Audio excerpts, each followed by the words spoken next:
E aí, onde eu parei? Produção cultural de Brasília. Porque quando a gente fala de produção, a gente meio que tem uma tendência a generalizar a produção. Só que a gente tem que entender algumas questões, como territorialidade, como perspectiva cultural da cidade, como questões do centro e da periferia. Então, quando a gente vai falar de produção e a gente vai falar de Brasília, ela tem umas especificidades que nenhuma cidade do mundo tem. Pra gente entender, por exemplo, Brasília tem o maior parque, né, natural da América Latina, maior que o Central Park, que é o Parque da Cidade. Mas, ao mesmo tempo, tinha o maior lixão da América Latina na cidade ocidental. Então tem esse contraponto também quando a gente vai falar de produção e também quando a gente vai falar de sociabilização, de cultura e afins.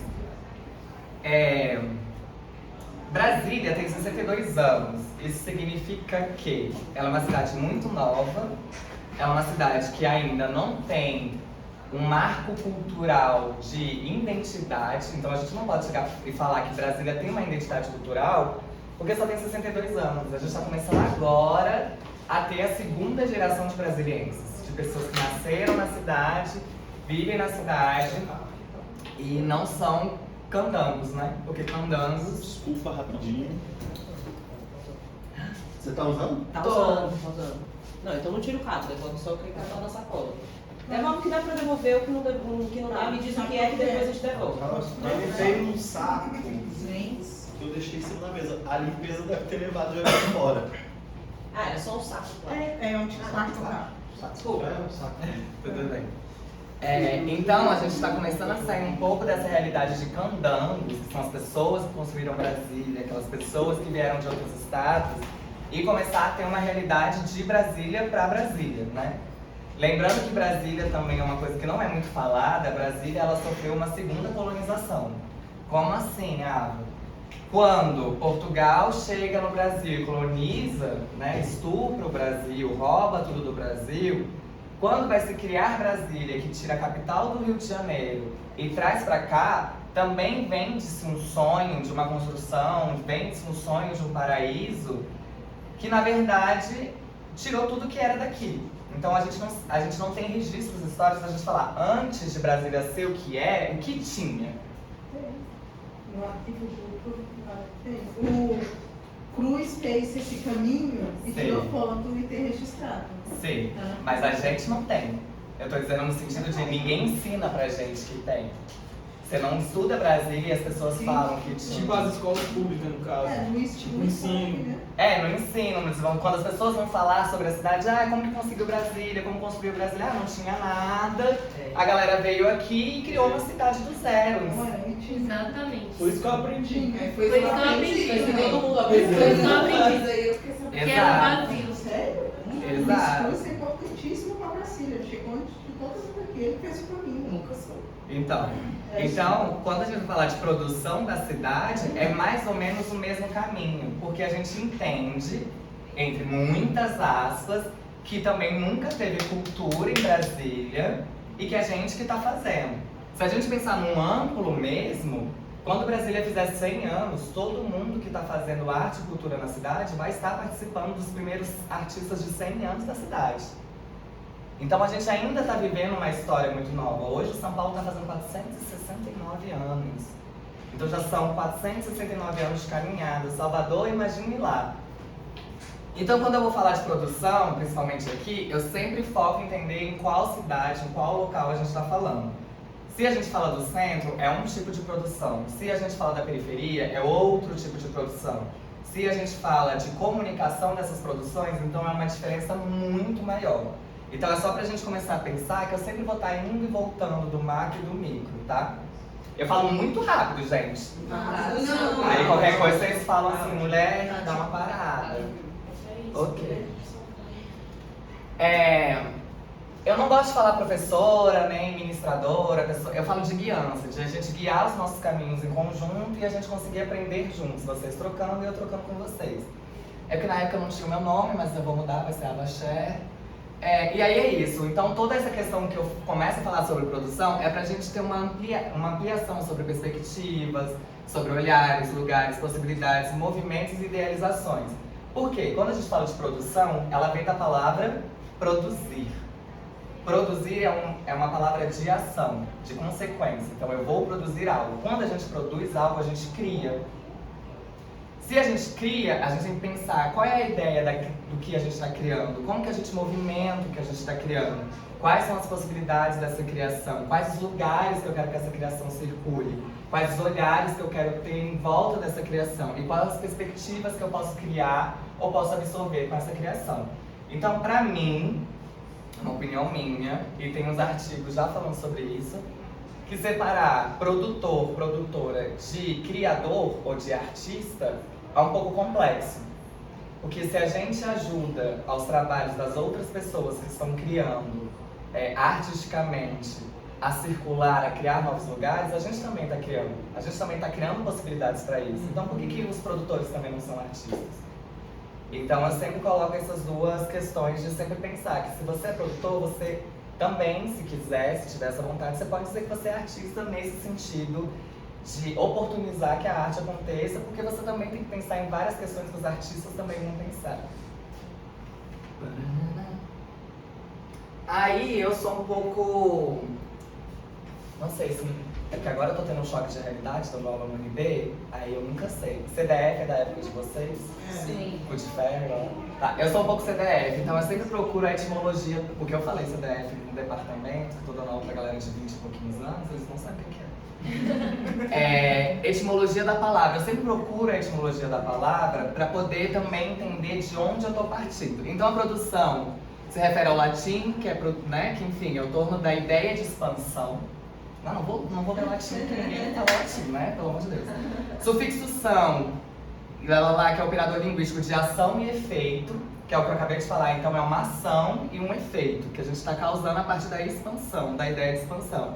A ideia de liderança é revelada independente do que está sendo desenvolvido. Ou seja, o ênfase não é colocado na criação, mas no planejamento para chegar a uma conclusão bem-sucedida. Essa frase para mim é muito importante para a produção. A gente, em tese, a gente não está criando um produto artístico. Vamos lá, eu estou produzindo um espetáculo de dança. Eu não estou dançando, eu não estou criando um repertório, mas ao mesmo tempo, eu estou criando um planejamento para chegar a uma conclusão bem-sucedida. O que é uma conclusão bem-sucedida? É com que as pessoas tenham um local para ensaio, tenham um local para apresentação, tenham comida, transporte, que é tudo que a gente pensa quando a gente vai planejar a produção, dependendo, né, do que a produção demanda. Mas a nossa função é no planejamento para chegar a uma conclusão bem-sucedida. Às vezes as pessoas me perguntam assim, qual é a característica do melhor produtor? Assim, se eu quero ser um puta produtor, o que eu preciso ter? Eu falo, você tem que evitar erros. Um produtor de qualidade, no sentido, né, de bom e ruim mesmo, é aquele que evita o erro antes que ele apareça. É um pouco assim, oi? Mas é isso, é tipo assim, se eu vou fazer um projeto para circular pela cidade, então eu vou pensar em todas as possibilidades para dar errado, todas, e mais algumas. Se eu pensei em todas elas, eu consigo evitar o erro antes que ele aconteça. Então, assim, pra mim, pra uma conclusão bem sucedida, é isso. É quando eu tô morrendo, tô com dor de cabeça, tô à noite virada, tô sufocando, porque eu não aguento mais trabalhar, mas quem me contratou não tá com problema nenhum. Tá assim, ó, achando que tá tudo perfeito. Porque sabe do que você tá passando. E nem sabe, nem sabe, falando, nossa, você tá tão cansada, tá tudo bem. Não, mulher, tá tudo ótimo, você tá bem? Ai, tô ótimo, ai, que bom. Eu viro e eu já tô tomando meu remédio. Por que eu falo isso? Porque quando alguém te contrata pra produzir o trabalho dele ou dela, é alguém que tá querendo que tudo dê certo. É uma pessoa que não quer ver problema. É uma pessoa que tem certeza que ela tá te contratando porque ela não vai ter dor de cabeça. Então o produtor é quem resolve a dor de cabeça. Mas um bom produtor é que pensa na dor de cabeça antes mesmo de acontecer. Por exemplo, eu vou de uma cidade para outra. Então o que eu penso? Gasolina, transporte, horário de chegada, horário de saída, alimentação, água. Aí eu penso, se o carro quebrar, se a gasolina acabar, aí eu começo a pensar nos problemas. Então eu já vou resolver um dinheiro de uma verba com uma gasolina extra. Quando você resolve isso, de repente acontece um problema.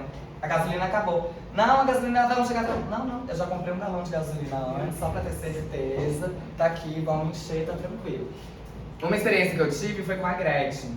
A Gretchen veio aqui em Brasília em 2020, ou 2020, antes da pandemia, cantar no bloco de carnaval. E aí me colocaram de gaiato pra apresentar ela no palco e pra coordenar ela no palco, né? Fazer a produção de palco da Gretchen. Beleza. Fui, apresentei, gente, boa noite, agora com vocês, Gretchen. Ela foi subir. Ela ficou na escada, quando ela foi subir, colocaram a música errada. Ela já assim, né? Fui contratada, colocaram a minha música errada. Na hora ela virou, a música tá errada. Eu nem sabia a ordem da música, não sabia o que estava acontecendo, que ninguém me passou nada. Eu falei, conta 5 segundos. Virei e falei, a música tá errada, muda agora. Mudou. Quando eu voltei, ela, nossa, que solução. Eu não sabia nem o que estava acontecendo. Mas é no sentido de, tipo assim, ela não teve que ficar preocupada. Ela levou um susto, mas não teve que ficar preocupada. E é isso que é a virada da chave. E aquela coisa de que na hora que a pessoa faz um problema, se você olha no olho da sua produtora e ela sai correndo, você tipo assim... É um lugar... Respirei. É um lugar também de tipo, quanto mais confiança você vende pra quem te contrata, melhor ainda. Porque a pessoa não precisa saber que você não sabe de nada. É, exato. Entende? Exato. Porque ela vê o que você quer que ela veja. Eu vou entrar nessa parte. Tá, aí eu tento falar um pouco da história da produção, mas eu vou pular essa parte, porque ela é muito generalista, tá? E ela não vai acrescentar a gente muitas coisas. Mas a produção, bem resumidamente, ela começa com a Revolução Industrial, tá? Quando a tecnologia chega e aí as pessoas começam a ter que fazer um trabalho dobrado e trocar as profissões. E aí começa o surgimento de maquinários do teatro, maquinários da dança, e aí começa também o sentimento de alguém falar, eu não consigo fazer, alguém tem que fazer. E aí começa o que a gente sempre fala hoje no Brasil, principalmente em Brasília, que é faz na Toras Produção. Eu acho esse termo horrível, eu acho que não precisa ser assim, eu acho que pode ser muito mais tranquilo, mas eu entendo em Brasília, especialmente em Brasília, a gente aprender produção dessa forma. E eu vou explicar por quê daqui a um pouco. Tá. Quando a gente produz, a gente tem vários tipos de produtor, tá? A gente tem aquele produtor que só elabora o projeto, que também é um tipo de produtor, porque ele vai pensar em criar, escrever, organizar, apresentar, a intenção do que o projeto quer, deduzir o que o projeto quer realizar, concluir, o projeto conclui-se como, enfim. Isso daqui é um lembrete que eu coloco, que é tipo assim, se você se coloca para elaborar um projeto, meu amor, vai até o fim. Não desiste no meio, não passa pra frente, vai até o fim, mesmo que esteja uma bosta, mesmo que você tenha olhado e falado, nossa, eu não sei o que eu tô fazendo, que coisa horrorosa, vai até o fim, porque pelo menos você vai aprender alguma coisa com isso, cedo ou tarde. E ainda mais, se você tiver alguém que possa olhar o seu projeto, principalmente a gente que começa nesse lugar do zero, de tentar se arriscar mesmo, colocar as caras no mundo, melhor ainda, avisa pra essa pessoa que você acabou. Avisa na humildade, fala assim, ó, foi isso que eu consegui escrever, é isso que eu entendi, não consigo mais. Porque aí você consegue com que a pessoa entenda, literalmente, quais são as suas deficiências e as suas capacidades em relação a escrever. Elaboração tem que ser paga. Eu tenho uma mania de elaborar projeto para as pessoas e não cobrar. Eu já paguei vários sapos, né? Pra senhora. Sim. Tem que cobrar, porque se o projeto for aprovado, quer dizer que você fez um bom projeto. E que a pessoa vai executar. Mas por causa de você. E isso é muito importante. Por causa da sua escrita, da sua criatividade, da sua organização, da sua imaginação. Porque a gente tem que imaginar, projetos de faca, a gente tem que imaginar, tipo, quantas pessoas vão vir, imaginar como que o projeto vai transformar a vida social e cultural das pessoas.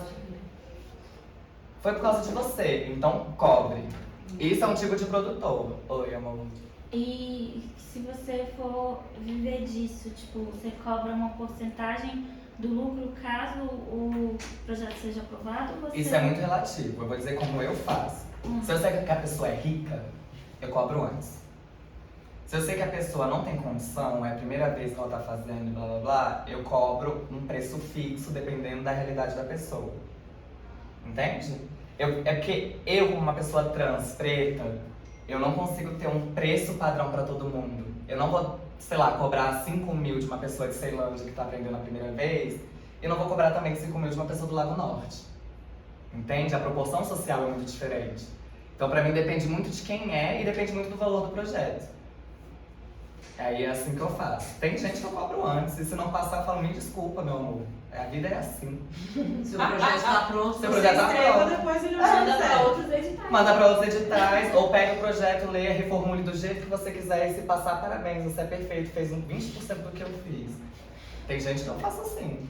Tem gente não, tem gente que eu falo, ó, só vou cobrar se passar, e vou cobrar só essa parte, então é muito relativo. Aí depende também das suas necessidades, às vezes. É porque eu pensei que, tipo, essa parte dava pra colocar na... Rubrica de elaboração. Na planilha de projeto na tem a planilha de permissão de pagamento. elaboração. Aí eu vou negociar com a pessoa, entendeu? Porque lá também tem a porcentagem do FAQ, mas a gente tá falando de FAQ, né? Mas é isso, lá tem a porcentagem do FAQ que permite você cobrar até um certo valor de acordo com o dinheiro que é o edital. Mas aí é isso que eu tô falando, depende. Às vezes eu cobro antes, se passar eu cobro a outra parte. Às vezes eu só falo, ó, se passar já vamos acordar que é 2.000, né? Já coloca ali na elaboração. Aí é muito relativo. Se eu escrevo junto com a pessoa, porque às vezes o projeto é tão... A gente tá falando de artista, né? Às vezes o projeto é tão louco, assim, que você não entende nem a metade do que a pessoa tá falando, que aí eu preciso escrever com ela. Falo assim, meu amor, o que você quer? Não tô entendendo. Aí a pessoa vai me explicar, eu não, senta aqui. E aí, entende? É muito uma negociada de quem é, como é, o valor do projeto e afins, assim. Deu pra entender? Ok. Aí o projeto em si, é isso. Tem gente que não entra na elaboração e tem gente que vai fazer o projeto acontecer, né? Que é o produtor executivo, ou enfim, tem vários tipos de produtores. E aí é lembrar que quando você é produtora ou produtor, você tá à mercê da vontade, do desejo, do íntimo, do propósito da pessoa. Não são seus desejos, não são suas vontades, não são seus íntimos. Você foi contratada por fora. Então, literalmente, você tá à mercê. Ah, meu desejo é que tenha um elefante amarelo gigante, de verdade, dentro do teatro. Tem orçamento? Tem. Mas não faz sentido. Mas eu coloquei, eles aprovaram, é o meu desejo. Beleza, vamos lá, vamos ligar pro zoológico. Entende? Não é você. E isso é muito louco, porque às vezes você fala, isso não vai dar certo. Gente, eu tava achando que era o elefante. É que o Manu acabou de falar sobre isso. É? Acabou, Ah. tá tudo muito conectado. Eles É acabaram de imaginação pensar. também de manhã. Quando ele falou zoológico, eu, ok, é um elefante mesmo. Porque é isso, mas tem umas coisas muito absurdas, assim. Eu já vi um projeto que era de dança contemporânea. Aí a diretora chegou, sem avisar pro elenco, e falou, gente, então, a peça tem 1.500 balões. Aí a dançarina fez assim. Aí eu lá, como produtora, aí o que foi? Eu tenho fobia de balão. E aí eu fiquei, meu Deus, como resolver? Então, você lida com vários desejos, vontades e íntimos de um coletivo. E eu falo aqui de teatro e dança, porque quando é artes plásticas, é um trabalho mais individual, é exposição, aí divide a galeria, então é uma coisa mais individual. Mas quando a gente fala, normalmente, tá? Nem tudo é regra, a gente tá falando de arte, não tem regra. Mas o coletivo é isso, também é um lugar meio de nene, sabe? A babá que fica tentando pegar ali, tentando entrar num acordo geral para que as coisas fluam, entendendo que não é seu projeto. Isso é quando você é convidada, quando você tá dentro do projeto desde o zero, meu amor, você tem opinião pra tudo. Assim, são o que eu trabalho. Quando não me dão opinião, eu falo... Tá. Gestão é cuidar. Isso é uma coisa muito importante que eu tenho batido muito na tecla. Nem todo produtor é gestor. E nem todo gestor é produtor.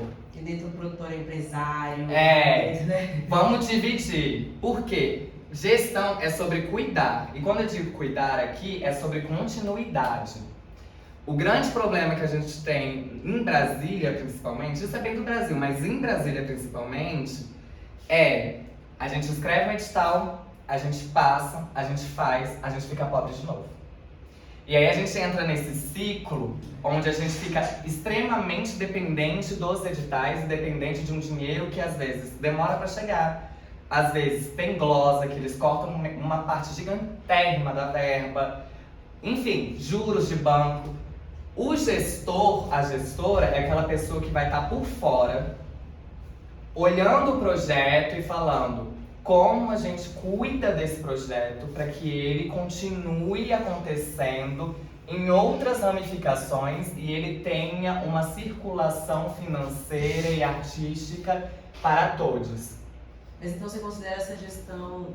Tá, primeiro eu vou fazer uma pergunta. Eu gosto de interromper para fazer perguntas. Claro. Você gosta sim ou você... Claro, tem... pode. Tá, Não, pode. porque tem uma galera dos finais e eu gosto de fazer tudo muito Não, bem. nada de dedinho, gente. Vai de carroção mesmo, atropela. Tá.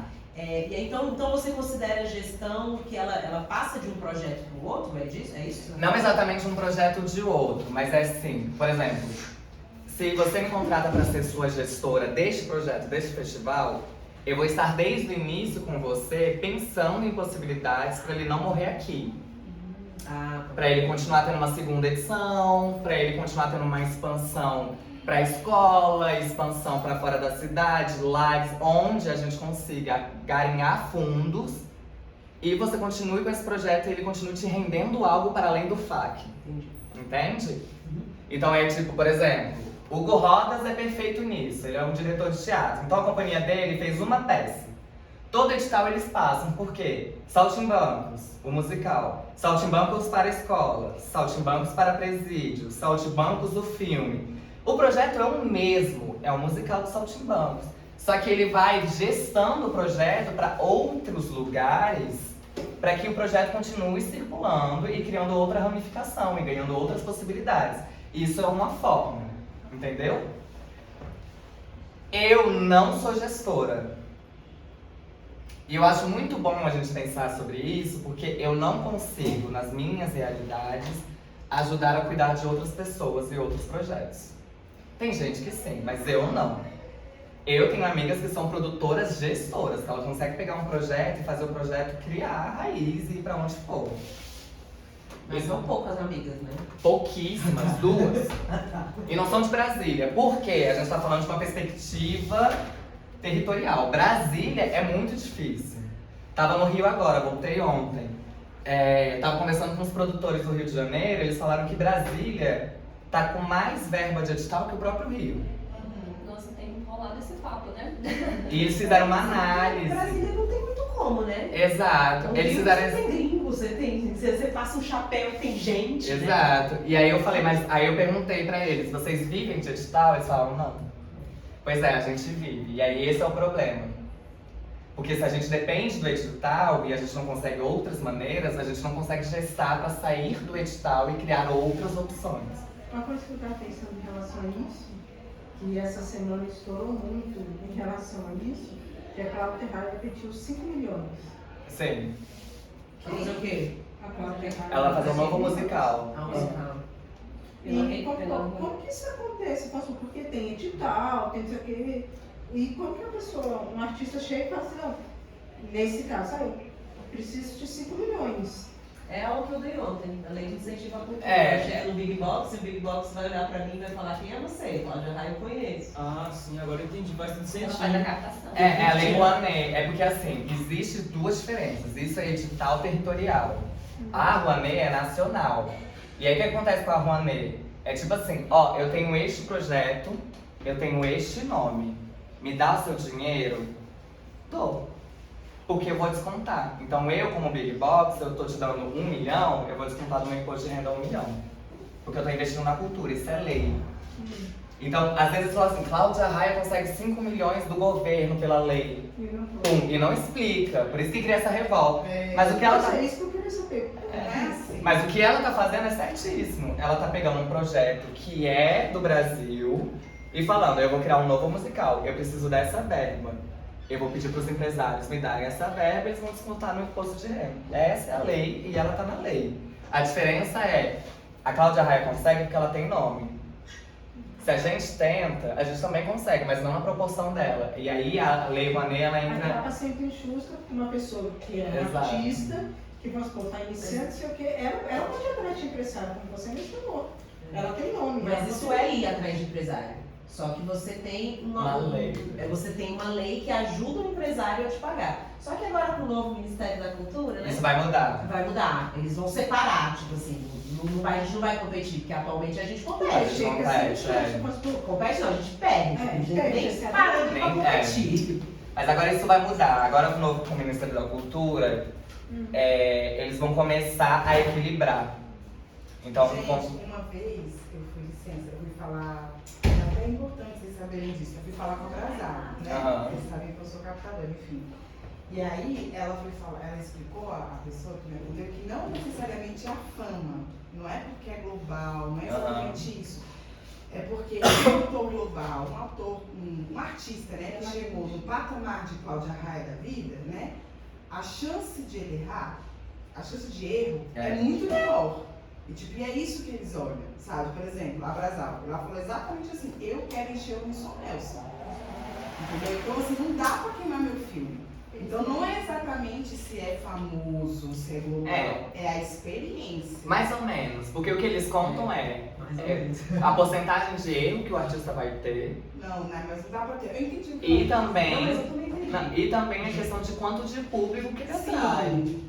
Porque a É Heineken... isso, ela tem que ser famosa. É. Esse tipo de... Por que a Heineken, a Budweiser, essas cervejas patrocinam Rock in Rio? Porque tem uma visibilidade de público absurda. E eles colocam todo o preço de cerveja, o triplo, porque eles sabem que vai vender. Por isso que são patrocinadores fixos. Por que Americanas... Não tem. Então, quando a Cláudia Raia consegue os empresários, tipo o Instituto Vale, que é maravilhoso, de cultura. Quando o Instituto Vale investe em você, ele não está só investindo porque você não vai errar, mas que você vai dar uma visibilidade para o Instituto de uma forma que as ações dele vai crescer também de uma forma que ele vai estar lucrando muito mais do que o dinheiro que ele te deu. Entendeu? Agora, eu, uma Meris Mortal de Brasília, que visibilidade eu tenho? Sou pro nem Instituto Renato Vale? Russo, né? Não sou nem Cassaela, sabe? Ainda. Então, assim, mas é isso, é pensar como o empresário pensa. Sim. Porque isso que você falou, Lu, é exatamente a mesma coisa só do que a gente tá falando. Sim, Só que é só, tipo assim, não, beleza, eu não posso queimar meu filme porque a pessoa não erra. Mas você quer o Wilson Nelson lotar, mano, tem que ser famoso. Junta nós tudo aqui, a gente não lota o Wilson Quer Nelson. dizer que não é imoral. Não, ok? Porque colocou como fosse isso, ela, a Cláudia Leite. Não é ilegal. Não é ilegal. Gustavo Lima. Só é injusto. Mas não é ilegal. É que o do Gustavo Lima foi uma outra. Mas o Gustavo Lima foi outra merda. A gente pode entrar isso depois. Desvio de ferro. A gente pode entrar nisso depois. Mas só pra dar um exemplo, Lued Luna, cantora, bombando, blá blá blá. Ela pegou o PROAC, que é tipo um FAQ nosso, pra criar o álbum visual dela. A galera caiu matando. Por que você conseguiu uma verba do estado de São Paulo pra criar seu álbum? Você tem gente que mora lá na periferia do não sei da onde e não consegue nada. Aí foi quando começaram a pensar de ter essa seleção, que é o que o Ministério da Cultura vai fazer, de porcentar as coisas. Então, tipo, se você tem uma renda maior do que você vai competir com Então aí as coisas agora vão começar a ser um pouco mais justas, mas tá todo mundo legalizado, menos Gustavo Lima. Liga o ar-condicionado pra mim, pelo amor de Deus, eu tô suando que nem uma vaca. Você quer amar? Eu quero também. Gente, eu falo palavrão. Pode falar palavrão? Pode. Vixe, ontem eu metralhei tanto que chegou uma hora que eu falei assim, acho que tá de boa. Gente, é porque eu- vontade de ir embora. Então é isso, gente. Todo mundo aqui é adulto, maior de 18, eu falo palavrão. A gente desculpa. faz cultura. Mas é assim. Cultura! Falando nisso. Qual é a definição de cultura? Gente, definição de cultura existem milhões, tá? Mas eu vou explicar pra gente entender, pelo menos no Brasil, o que é cultura. Que é muito diferente da América Latina, é muito diferente do mundo, porque a gente mora num país continental. Então a gente tem culturas e culturalidades diversas. Mas basicamente, bem simploriamente, cultura é ato artístico, pensamento imaginário, o verbo de esperançar, e eu vou explicar esse verbo, valores éticos e morais. Por quê? Cultura é tudo que vem pelo viés da arte, que cria um pensamento, oportunizando imaginários, brincando com valores éticos e morais sociais. Entenderam o raciocínio? Mas o esperançar é pra gente. Não tem nada a ver, assim, eu falo isso porque a gente tem que ter muita esperança pra continuar fazendo o que a gente faz. E aí eu coloco nisso pra gente lembrar que o nosso trabalho, ele é um ato artístico que move pensamentos, que cria imaginários e valores éticos e morais. Por isso a gente tem que ter esperança. Porque é só assim que a gente vai mudar as pessoas. E mudar no sentido positivo, fazer pensar, ampliar as questões, brincar com a ética e com a moral em todas as questões, porque a cultura ela tem esse poder. Então isso é pra gente. Então eu uso muito essa palavra. Ter esperança, esperançar que as pessoas vão ter um pensamento, um imaginário, que elas vão brincar com os valores éticos e morais dela e que a gente está fazendo algo que modifique o ciclo hegemônico, branco, cis, hétero e todas essas questões que a gente sabe que permeia a nossa socialidade. Todo mundo entendeu aqui? Sim. Eu vou passar. Eu dei o slide, mas me ajuda. O que é preciso para produzir? Coragem. Literalmente, assim. E aí eu falo coragem porque eu vou explicar uma coisa. Existe um pensamento muito nosso mesmo, de pessoas colonizadas. Eu não falo colonizadas pro exterior, eu falo assim: nossa, São Paulo, Rio, é o campo da cultura no Brasil. É porra. A diferença é que eles tiveram tempo e tiveram coragem. Então, não, porque fulano de tal, véi, consegue todo edital todo mês. Porque tem uma coisa no teatro que é assim: ai, você mamou quem pra estar trabalhando com fulano de tal? Ai, você beijou quem pra conseguir estar no teatro tal? Coragem. Não sei escrever um edital, não sei escrever um projeto. Coragem, começa. Ai, não sei produzir. Coragem, começa. Ai, não... Coragem. Comigo e com a Nay foi dessa forma. Eu falei: Nayara, eu tô perdida, eu preciso não sei o quê. Me ajuda? Bora. E aí a gente foi passeando e eu fui começando a aprender. Coragem. Entendeu? É quem tem boca vai a Roma, já viram esse ditado? Eu falo: quem tem boca come buffet de sushi. Entendeu? Então, assim, quando a gente vai escrever um projeto, quando a gente vai produzir, e eu separo a produção da escrita e a produção da produção do ato de fazer, tá? Eu sempre faço essas perguntas, porque eu acho que essas perguntas movem a gente para que as coisas comecem a andar de uma forma bela e tranquila, que é o que somos, o que temos, o que queremos, o que fazemos, como fazemos e por que fazemos. Sabe aquela plaquinha? O que queremos? Queremos quando? Por que eu falo isso? Porque isso ajuda a gente a ter um diagnóstico do grupo, ou diagnóstico do projeto, para eu entender o que eu quero com o meu projeto. Então é isso. A gente vai fazer uma peça de dança, tá? O que somos? Eu sou dançarino, eu sou artista plástico, eu sou diretor. Beleza, já estamos dividindo as funções. O que temos? Eu tenho já a coreografia, já tenho uma pessoa para fazer a música. Beleza, então a gente já tem alguma materialidade. O que queremos? Apresentar 2, 4, 8 vezes, sair do país, sair da cidade. Beleza, então vamos pensar o que a gente quer. O que fazemos? Dança contemporânea, híbrido, multilinguagem. Beleza, como a gente faz? Porque aí isso vai começar a criar nossos argumentos. Da justificativa, do objetivo, do porquê que o projeto é importante, porquê que o projeto é importante pro público. Enfim, e o porquê fazemos é aquele momento bem romântico das... eu faço porque eu amo arte, porque eu não vivo sem. Mas eu sempre falo: tá, mas por quê?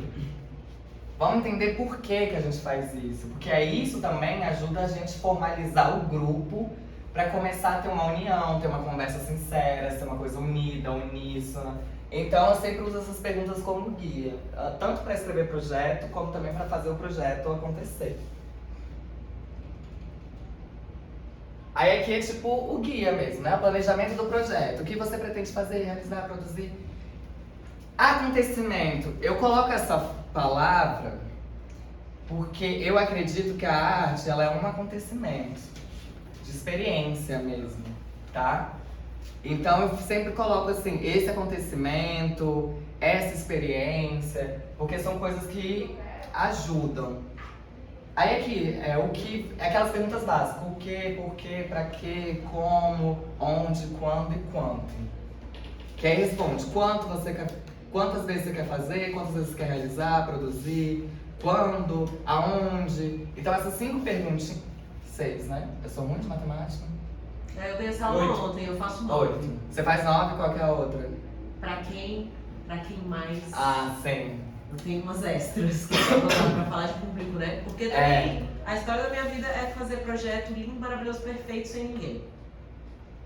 E aí cansei. Tem que pensar em público-alvo antes de escrever, tem que focar no público, porque é isso que faz as pessoas irem. Eu tô entendendo ainda esse rolê do público. Porque, isso eu falo no meu mestrado, sobre como criar um projeto de público, sendo que o governo do Distrito Federal, em 62 anos, nunca fez um projeto sobre o público e a arte, entende? Então a gente entra num lugar meio esquizofrênico, assim, da forma, da palavra mesmo, que é tipo, eu quero que aconteça, mas eu não tenho nenhuma base histórica pra que ela aconteça. Então eu posso enfiar, velho, 50 mil argumentos, mas mesmo assim eu preciso de uma base. Sim. Então, Só rapidinho. Guilherme Almeida, Guilherme com G-U-Y. Só digitar lá no YouTube, Nayara Lira, Guilherme Almeida, ele fez uma live junto comigo sobre formação de público, porque esse menino é um gênio da formação de público. E a gente fez uma live de uma... Sério, eu já assisti ela umas 4... Eu fiz a live com ele e já assisti umas 4 vezes. Cada vez que eu assisto eu fico... Aprende mais. Caraca, pode crer. Ele é foda. Almeida. Guilherme Almeida. Agora tá no nome dela. Casou, você viu? Não. Casou? É meu amigo, né? Eu só sou meio fã e a gente é fã um do outro. Então... Não vou passar por isso, porque isso daqui é exatamente o que tem no formulário do FAC. Na real é assim, agora vamos um pouco pro amplo. Isso daqui é tudo que tem em qualquer formulário do edital de cultura. Algumas coisas mudam o nome, mas isso daqui é o básico, tá?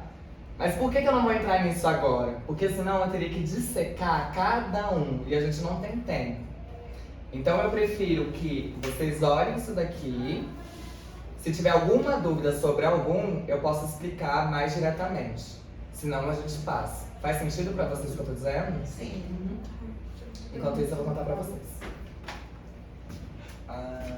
Tirei um gato, mais um gato. A outra, né? Me lembra muito aquela música de intervalo. Você tá filmando?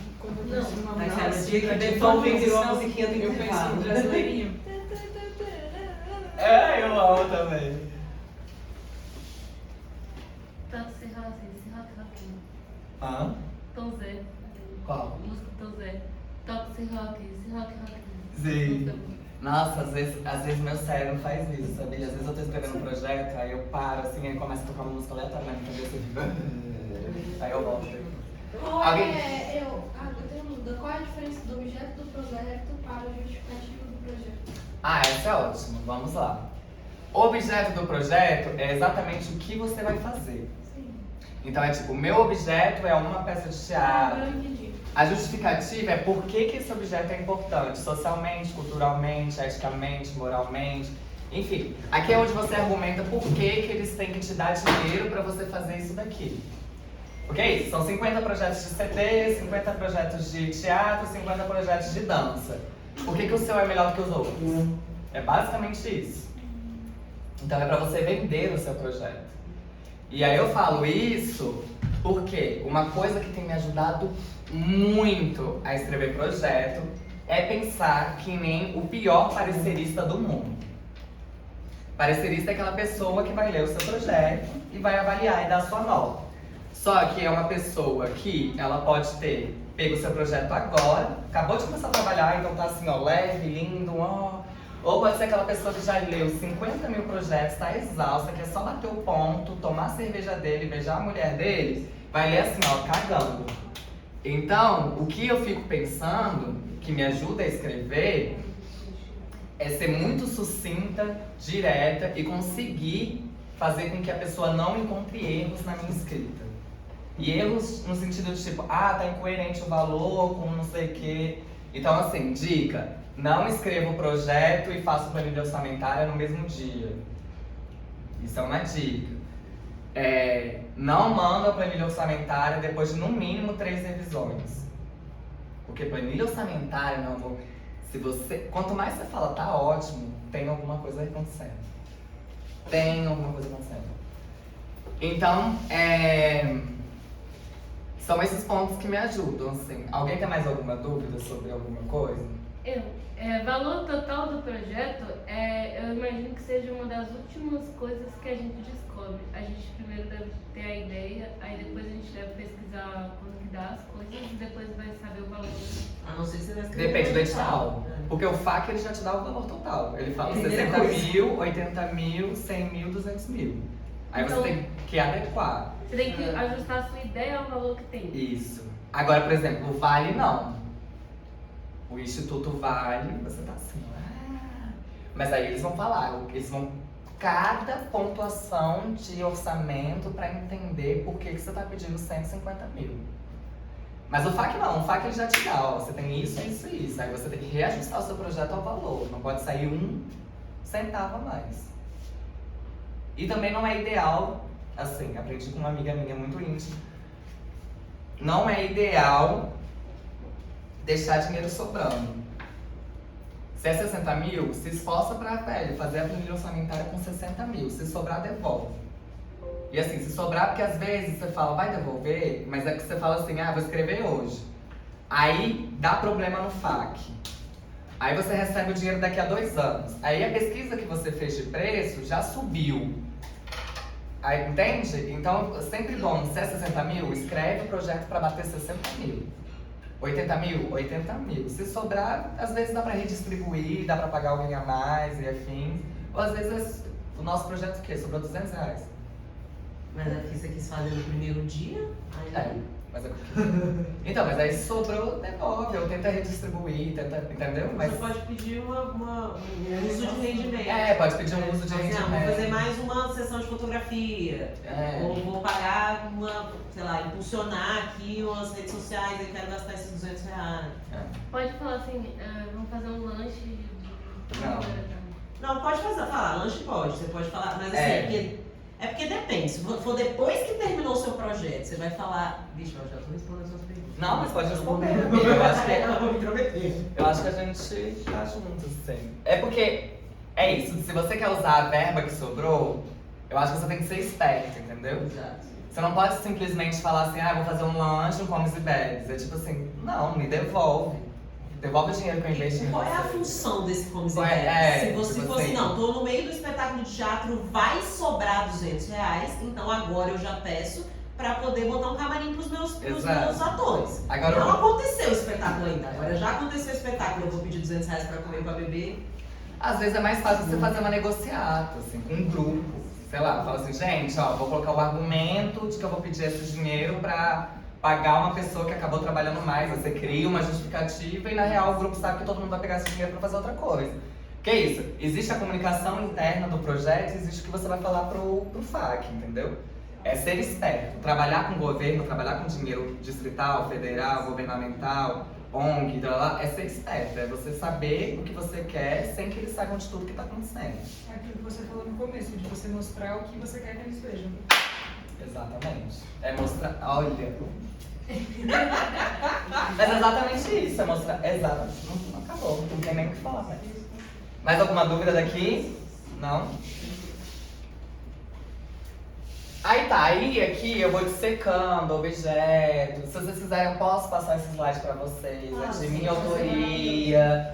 Mas aí se quiser apresentar, mandar pra alguém, fala que fui eu que fiz, né? É sempre bom dar nome às coisas e às pessoas, tá? Mas aí eu vou passar rapidamente, porque aí eu queria entrar em outro lugar, porque meu tempo já tá acabando também. Que aqui eu vou dissecando, aí aqui eu pego o próprio formulário do FAQ para explicar algumas questões. Enfim, a justificativa, que é aquela pergunta, por que eu vou investir em você? Que é isso, é vender o seu projeto. E aí, enfim. Aí isso daqui tá carregando, mas é isso, tá? Ficha técnica, blá, blá, blá. Ah, eu queria falar... Não vou falar sobre isso não. Tá, vou falar assim, bem rápido. Ficha técnica, tá? O problema da ficha técnica que tem acontecido, que eu tenho percebido, é o seguinte. Que a gente sempre quer todo mundo, os melhores, que a gente quer valorizar todo mundo, a gente quer ser feliz, a gente quer abrir espaço, a gente quer oportunizar espaços, coletivos, trabalho, blá blá blá. Isso se chama utopia artística. E eu falo isso também no meu mestrado, porque não dá, gente. Não dá. E aí eu vou falar por que não dá. Porque a realidade humana do Brasil é muito escrota e de Brasília também. O que eu tenho aconselhado as pessoas na ficha técnica, e que tem me ajudado muito, é colocar as pessoas com maior peso de currículo, só as pessoas com maior peso de currículo e a maior diversidade possível. Ah, mas aí só deu pra colocar 5 pessoas, só deu pra colocar 3 pessoas. Mas, melhor do que você enfiar um monte de gente, porque você quer abrir espaço, quer dar oportunidade, blá blá blá, e não vai passar porque ou o currículo de todo mundo não vai... Porque o FAC tem isso, tem um megabyte específico, aí não dá pra colocar o currículo de todo mundo. Às vezes não vale a pena, porque a pessoa tá começando e aí não faz diferença pro seu projeto. E o problema de qualquer... Não faz diferença, diminui sua nota. Faz uma diferença bem drástica no seu projeto. E uma grande questão, que eu percebi que isso é um padrão em todos os editais agora, pra trocar as pessoas tá cada vez mais difícil. Muito difícil. E se você coloca 50 pessoas, as 50 pessoas têm que estar disponíveis. Não dá pra ficar tirando e pondo. Então é melhor você colocar menos, que você confia, que sabe que tá disponível, que não vai te deixar na mão e que tem peso de currículo, do que ser utópico. E o resto, você contrata por fora. Você pode fazer a mesma questão, mas por fora. Não, só comentar nisso, que eu passei por isso. A gente chegou a cadeira com 2 pessoas e a gente teve que ir atrás dessas pessoas. Atrás mesmo. A gente não sabia onde elas estavam e a gente precisou ir pra assinar. E aí, por exemplo, esse projeto, aí o que eu, poucos os melhores das que dão certeza, viu? Mas, por exemplo, esse projeto que eu fiz, eu coloquei um bando de gente. E eu só coloquei um bando de gente porque todo mundo se comprometeu. Lógico que dá problema de agenda, dá conflito, dá, mas ninguém saiu do projeto, ou ninguém, desapareceu. Mas o que eu recomendo se for pra colocar... se for pra colocar só 5 pessoas, sabendo que essas 5 pessoas vão estar, é melhor. Eu coloco Tenha pelo menos o endereço. No máximo 7. E tem pelo menos o endereço, tá? Eu procurando a pessoa pela rede social. Exato. Eu coloco 5 a 7, são pessoas que eu confio, conheço. Se brigar comigo, eu sei que vai me dar uma cartinha, mesmo obrigada, dizendo: tô saindo do seu projeto que eu não gosto mais de você, mas vou te dar a cartinha pra você não se fuder. Eu vi uma pessoa que... Eu já vi casos de pessoas que tem que não dá certo, porque brigou mesmo, aí a pessoa não quer fazer a carta. Eu também já não fiz a carta. Não, eu tô nesse processo. Eu falei, não vou fazer não. Eu tô nesse processo, assim. Eu tava num projeto, aí me tiraram aleatoriamente. Deu treta, deu bate-boca, deu porradaria, assim. Foi bem violento. E aí a gente acabou de passar num projeto que eu escrevi. E o meu nome tá lá pra fazer parte do projeto. E eles querem que eu assine a carta pra sair. Eu falei, não. Ou vocês vão fazer esse projeto entendendo que amigo é amigo e trabalho é trabalho. Obrigada. Ou vocês vão devolver o dinheiro. Vão devolver os 100 mil. Eu não assino. Por quê? E aí, nesses pontos que eu queria entrar sobre projeto, sobre produção, sobre Brasília e afins. Sobre panelinhas, porque eu acho que uma coisa que fez eu estar aqui, que a Nayara me convidou muito gentilmente, foi de falar também a realidade da cidade, assim, que é bem a minha pesquisa, falar um pouco sobre como que a gente consegue enxergar a cidade, consegue entender outras possibilidades sobre a cidade, assim. Eu acho que todo mundo já passou no momento de frustração da cidade, de falar, nossa, sempre as mesmas panelinhas, sempre as mesmas pessoas fazendo, sempre as mesmas pessoas ganhando, produzindo sempre as mesmas coisas. Bem, isso é normal, ainda mais em Brasília. Isso faz muito sentido. E eu vou explicar por quê. Imagina o quão difícil é a gente conseguir achar pessoas que trabalham bem, que a gente se dá bem e que são compromissadas com o trabalho. É muito difícil. É muito difícil. Quando a gente acha, a gente não quer desgrudar mais. A gente quer sempre estar trabalhando com essas mesmas pessoas que a gente tem certeza que vai dar certo. Porque já deu certo uma vez. Então a relação ainda vai amadurecendo. E vai amadurecendo, e vai crescendo, e vai se desenvolvendo. O coletivo, as pessoas crescem juntas também e vão entendendo outros lugares. Então isso é normal. A questão que a gente tem que começar a pensar na cidade, reformular o nosso pensamento na cidade é: o meu problema não é ter a panelinha. O meu problema é quando a panelinha impede que outras pessoas cresçam com a gente. Então, assim, eu penso que a gente tem que começar a ter uma atitude cultural de criar ramificações. No sentido de, eu tenho a minha panelinha, que é, desculpa, qual é o seu nome? Gabriela. Gabriela. Eu e a Gabriela, a gente já trabalha junto há 5 anos, dá super certo. Aí você, Amanda, fala: nossa, eu quero muito trabalhar com vocês. Já vi que vocês estão dando certo, vi que vários projetos, assisti não sei o que de vocês. Aí a gente tem que falar: não, o nosso grupo é fechado. Esse é o problema. Eu acho que se eu e a Gabriela sabemos que funciona, por que a gente não chega: Amanda, massa, vem trabalhar com a gente? Porque eu e ela, a gente sabe que vai dar certo. Então ou você aprende com a gente, ou você vai embora. Então eu acho que a gente começar a pensar de como que a gente cria essas ramificações, cria essas possibilidades de crescermos juntos. E aí eu falo sobre isso porque a nossa cidade, tirando, assim, quais são os polos culturais do Brasil? Vocês sabem? Polos. Polos culturais do Brasil. Rio de Janeiro, São Paulo, Salvador. É isso? Rio de Janeiro, São Paulo, Salvador. Recife?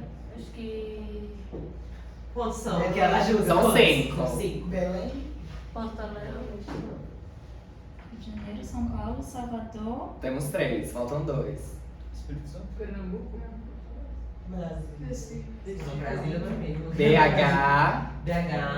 Falta Eu 1. não acredito que BH é.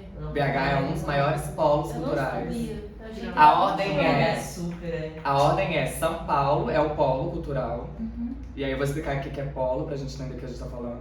Rio de Janeiro, BH, Salvador. BH vem antes de Salvador. Nossa. E Florianópolis. Não sabia. Florianópolis. Na minha cara, eu nunca ia adivinhar. Foi, Eu Eu pois achava que não é. tava no sul. Eu achei que só tinha aquelas festas lá de rico. Eu aquelas imaginei festas o sul porque os artistas Tudo. internacionais sempre vão pra lá. Mas é porque o sul tem dinheiro, né? É. O sul paga pra esses artistas irem. O que é polo cultural, que a gente está chamando de polo cultural? É oportunidade, circulação, financiamento e diversidade.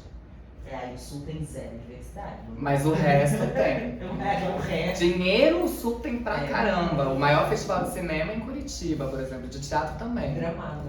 Gramado. Gramado. Então o Sul já tem, mas Florianópolis por quê? Florianópolis é um dos lugares que mais tem público e dinheiro no Ano Novo, que mais tem festival de música. Florianópolis. Tu é de Florianópolis? Não. Santa Catarina. Santa Catarina. Que ela já acha que é a capital. Então, realmente tem um movimento, e porque é muito próximo de outras cidades, de outros lugares, que também acaba distribuindo em rizoma mesmo essas questões. E artista internacional que desce pra lá. Então, o giro de dinheiro lá é absurdo, assim. Por que Brasília não é um polo cultural? Alguém sabe me responder isso? Eu amo Porque fazer a gente isso. tem poucas. Qual que era mesmo? Financiamento, diversidade. Financiamento, diversidade, circulação e oportunidade. A gente não tem oportunidade. Não tem Não circulação. tem circulação. Eu acho que também tá ligado ao Financiamento turismo. O turismo aqui em Brasília, as pessoas não falam assim, É eu muito quero fraco. conhecer Mestre em turismo pra cultura, tá, gente?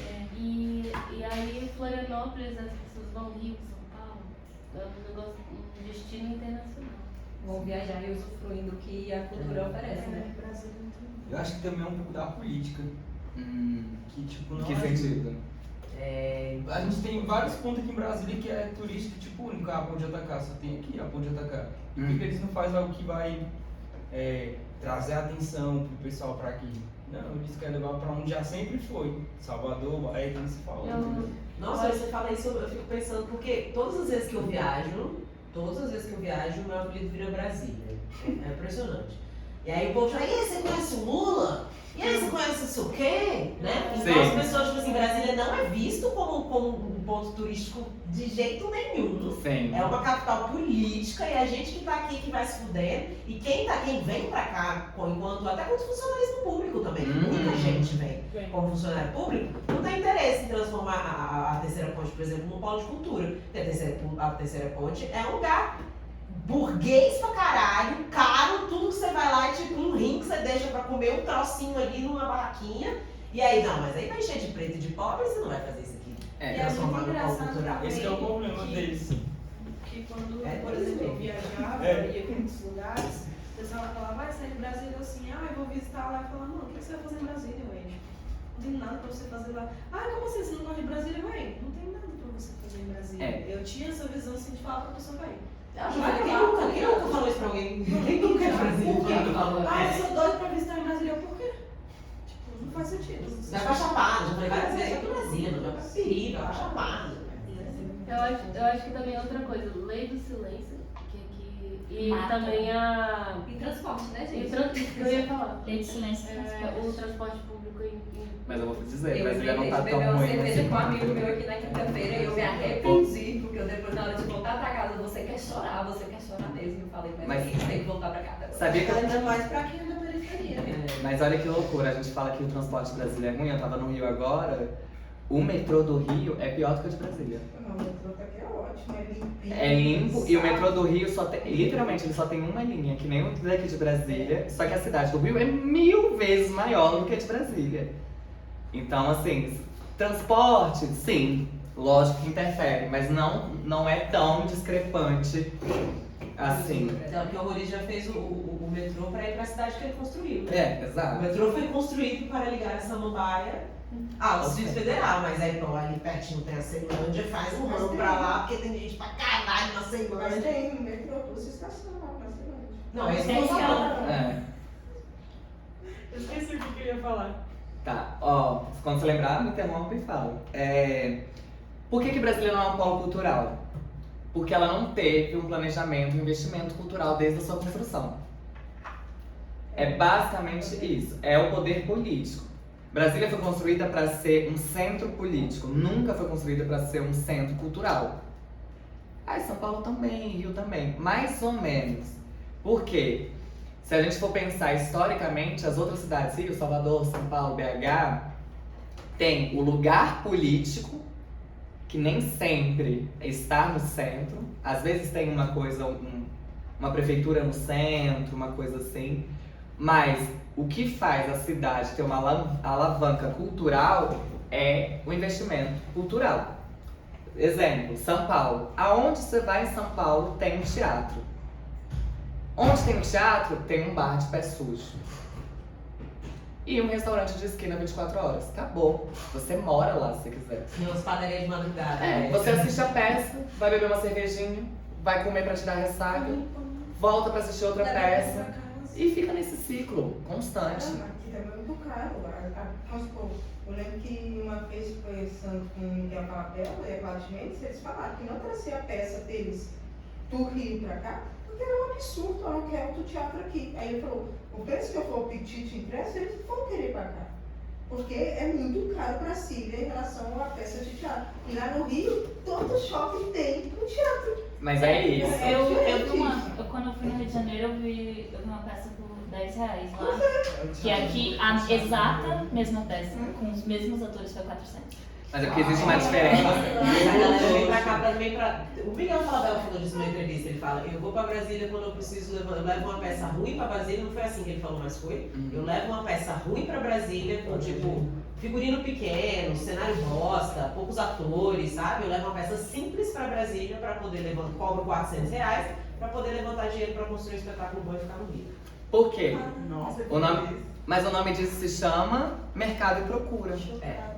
Isso é mercado. Isso é porque é basicamente isso. Quanto menos você tem, mais caro fica. Em 10 anos a gente fechou mais de 20 polos culturais na cidade. Se a gente for contar teatro que a gente tem o Teatro Nacional que está interditado há 1000 anos. Você tá falando de Brasília? De Brasília. A gente tem a Casa dos Quatro na Asa Norte. A gente tem o Renato Russo, o Complexo Latino-Americano de Arte e Cultura, antiga Funarte, e o SESC. Perdiz. Você voltou à Casa dos Quatro, tem outras coisas também. Mas a Perdiz fechou. Não existe mais. Fechou? Fechou.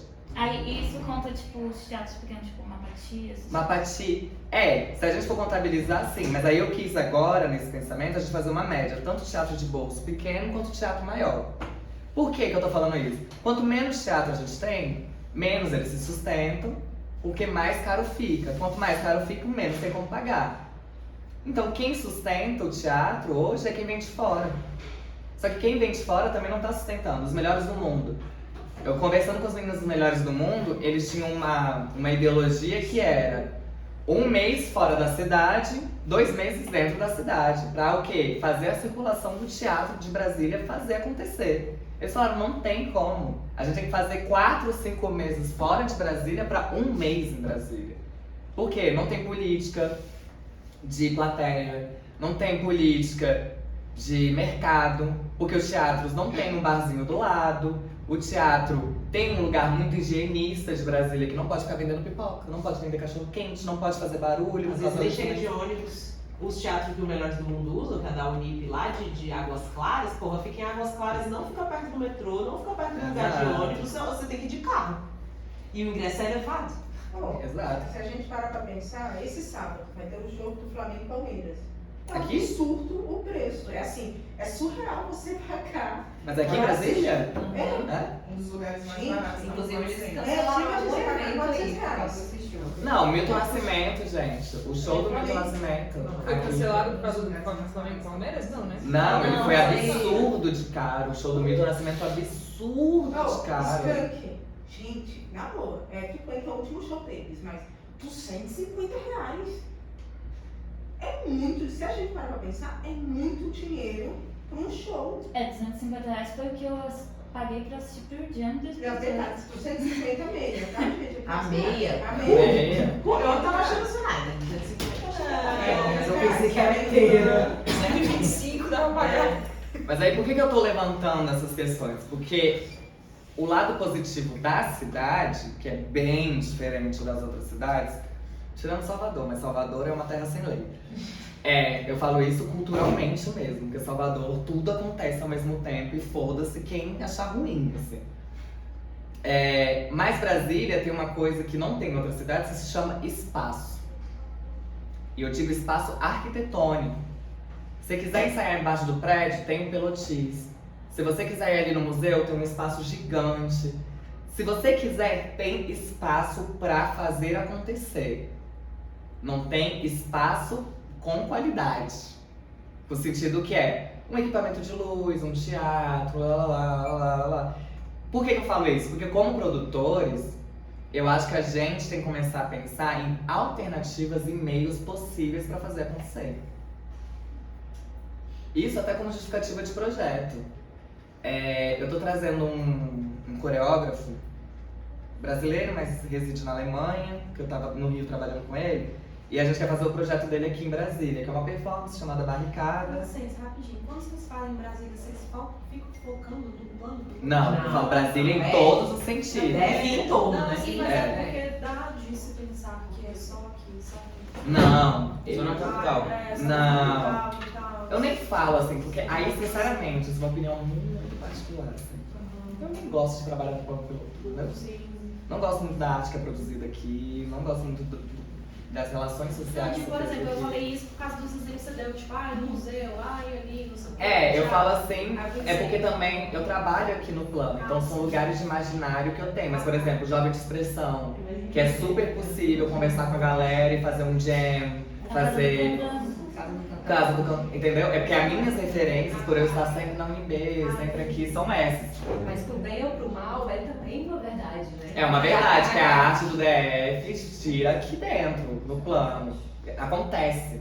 Mas é isso, é porque literalmente, se você for pensar nas outras cidades, também é assim, o centro é o polo. Mas lá tem uma forma de movimentação para as periferias. São Paulo, gente, é absurdo. Tem Sesc em tudo que é lugar, tanto no centro quanto também nas periferias. Metrô, você consegue ir de Sesc em Sesc, assistindo espetáculo e assistindo show. O Sesc faz uma semana que é artistas convidam, que é, por exemplo, Lued Luna. Ela tá lá em, sei lá, Jacarepaguá, vamos supor, lá na puta que pariu, que é longe, fazendo show no Sesc de graça. Entra e assiste. Entendeu? Mas por quê? Porque lá tem uma movimentação não só política, tem uma movimentação cultural. É esse o ponto que eu quero chegar. Não adianta a gente querer fazer cultura no DF se a gente, como comunidade cultural, não se movimenta para a cultura acontecer.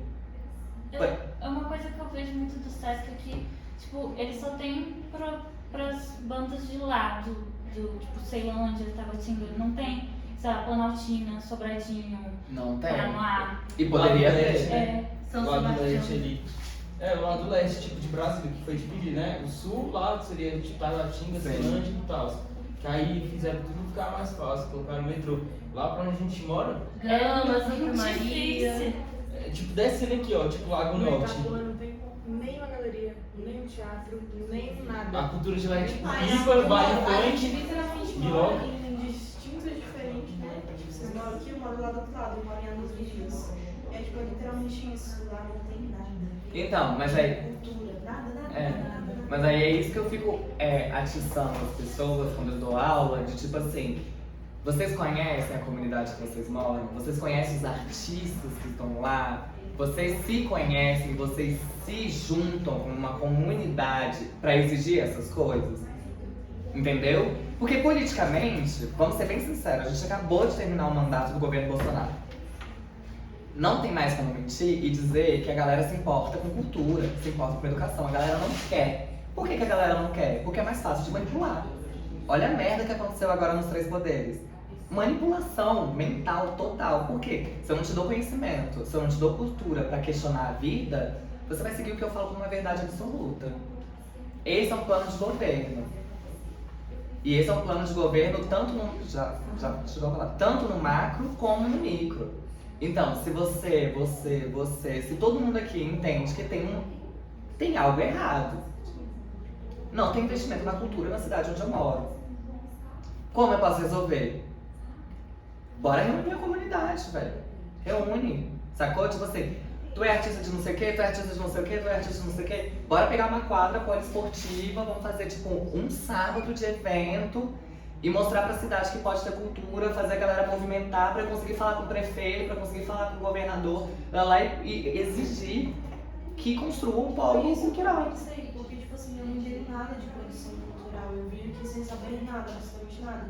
Só que uma das coisas que me fez querer vir pra cá foi isso, de saber que tipo, eu posso fazer do lugar onde eu moro um lugar diferente, da ideia também de pegar as pessoas mais inteligentes que eu que possam fazer isso acontecer.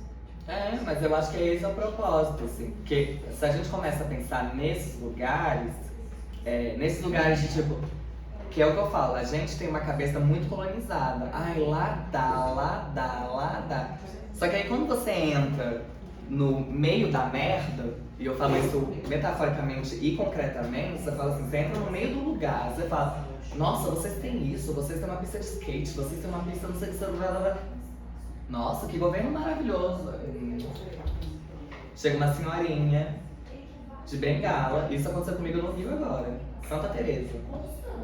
Sambão fervendo, com policiamento para proteger os sambistas. Que realidade é essa? E aí eu comentando, conversando, ela chega, a senhorinha, ó, tô arrepiada, a senhorinha de bengala, fala, não, eu moro aqui desde que foi construída Santa Teresa. Eu, não sei quem, batemos na porta do prefeito que morava naquela casa ali. E a gente falou que samba é cultura do Rio e Santa Teresa, sacou? Então teve um movimento da comunidade para conseguir fazer as coisas. E Brasília não tem esse pensamento. Por quê? Porque Brasília não tem a mesma construção social, arquitetônica, política, cultural das outras cidades. Então a gente tem a tendência a esperar as coisas acontecerem. Mas se a gente não se move como agentes culturais dos nossos núcleos, não acontece. A gente não tem nem sindicato, gente. Nossa, Isso que eu ia te não tem perguntar. nenhuma categoria, né? Nenhuma. Você entra dentro do coisa, não tem sindicato, Não não tem tem nenhuma sindicato. categoria dentro da produção cultural. Deixa eu só fazer um comentário rapidinho, que um questionamento, uma pergunta. Você acha também que isso tem a ver um pouco com essa crescente da cultura do DF virar só a cultura do bar caro? Porque eu não sei se é isso que acontece comigo, gente, mas eu cheguei num momento da minha vida que eu não conseguia mais ir nos rolês. Porque o rolê era, você tem que ter 300 reais pra deixar lá no bar. E eu falei, mas eu vou gastar 300 reais ficar sentado, enfim, coisa que eu não curto, prefiro beber cerveja em outros ambientes. Mas você acha que isso tem alguma influência? Que parece que o DF virou um lugar em que se bebe. Sexta-feira faz o quê? Não se bebe. No sábado a gente se Mas bebe. lógico, mas entenda, vamos lá. O que tem como atrações no final de semana no DF? Setor de clubes, festas aleatórias, shows aleatórios.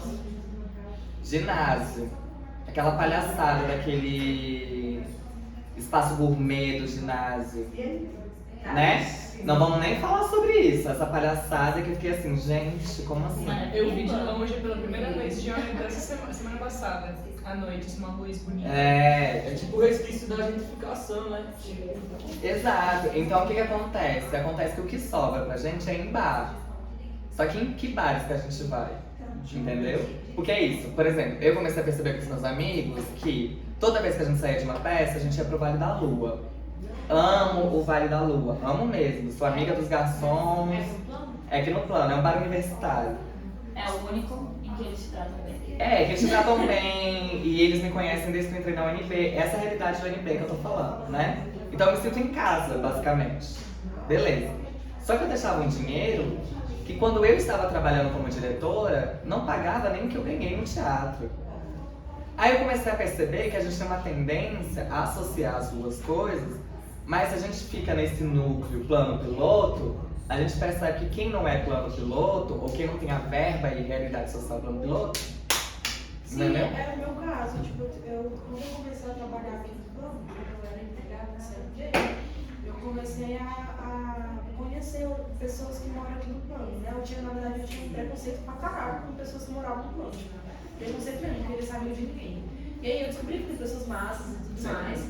Só que aí me chamavam pra ir pro rolê que eu ficava, véi, tipo, Não tem só pra condição. vocês, sabe? Porque, tipo, véi, a única coisa que eu tenho no bolso aqui é o dinheiro de R$7,80 pra eu voltar pra minha casa. E eu nem sei se eu vou conseguir voltar pra casa porque eu vou com vocês à tarde. Não tenho nem condições de pagar, tipo, uma lata de R$9. E como que vocês estão me chamando pra esse rolê sendo que vocês nem sabem? Tipo, pô. Aí foi quando eu comecei a negar, sabe? Os rolês. Porque, véi, tipo, não, eu sou pobre.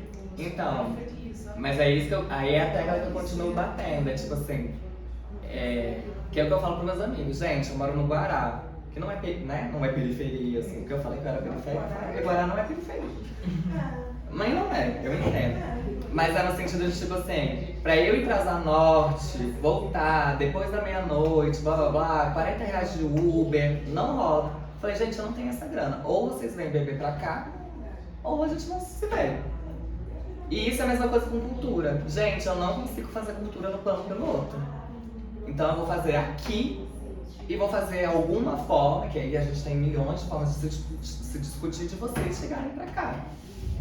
É realmente pensar nesse lugar de como que eu modifico o padrão das coisas e faço o padrão ser outra coisa. Que é subverter. Vamos subverter. Eu apresentei a primeira vez no Jovem de Expressão, há muitos anos atrás, meu primeiro espetáculo. Nunca tinha apresentado, não conheci o Jovem de Expressão. Posso fechar a porta? Pode.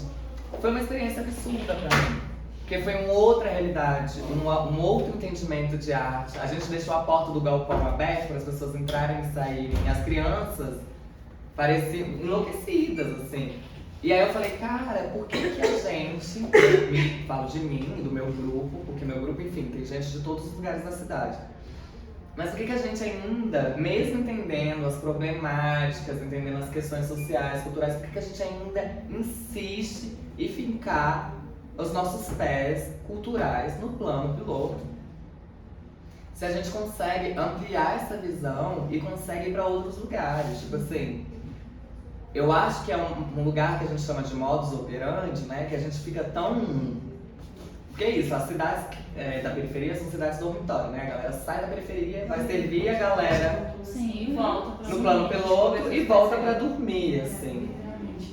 E aí eu fico pensando que as pessoas estão tão cansadas que às vezes elas não tem nem vontade de pensar em fazer cultura, porque tem, sabe, ocorre tão cabuloso, assim. Então, eu fico nessa, de tipo assim, como que a gente faz, como que a gente pensa, como que a gente transforma. Acho que também tem uma questão de densidade demográfica, né? Tipo, a Ceilândia. Ceilândia tem gente pra caralho. Sim. E eu conheço a galera do Coletivo Manga Rosa e eles fizeram um baile no domingo na casa do cantador, gratuito. Lotou aquele lugar enorme, gigantesco, no domingo. Foi o dia Só tem inteiro. público mesmo. Se for Sabe, um tem- evento interessante, lota. Exato. E se você fizer um evento num domingo em Sobradinho, Vazio. vazio. Até porque, tipo, Sobradinho é um bairro pequeno. Sobradinho 2 é bem maior que Sobradinho 1. E Sobradinho 1 tem muito mais condição. Tipo, Sobradinho 1 tem um teatro e tem um parque. Sobradinho 2 não tem nada. Sobradinho 2 não tem um parque. Não tem uma pista de skate. Todo mundo lá anda de skate, não tem uma pista de skate. E o pessoal de lá do nem vai onde que tem esse lugar, né? Pra ir. Tipo, Sobradinho nem vai. eles têm os lugares, eles têm a estrutura e não vai, porque eles tipo não precisam. Eles tipo de condomínio, eles têm. Não, tem uns condomínios do Grande Colorado. É porque é muito, tipo, é muito gritante em Sobradinho a diferença de dinheiro mesmo. Tipo, eu moro do lado de uma biqueira. Eu tenho uma casa grande. E eu moro do lado de uma biqueira. Sacou? É tipo lá no Itapuã, tem um muro que divide um condomínio tipo muito rico da periferia. Se tu vai Não, mas não satélite tem da condomínio Pan, dentro de Sobradinho. Tipo, Sobradinho não é um condomínio. Não, É uma casa de 3 andares do lado de uma boca. É isso. Sobradinho não é isso. É bizarro. E aí são pessoas que são de realidades totalmente diferentes convivendo o tempo inteiro.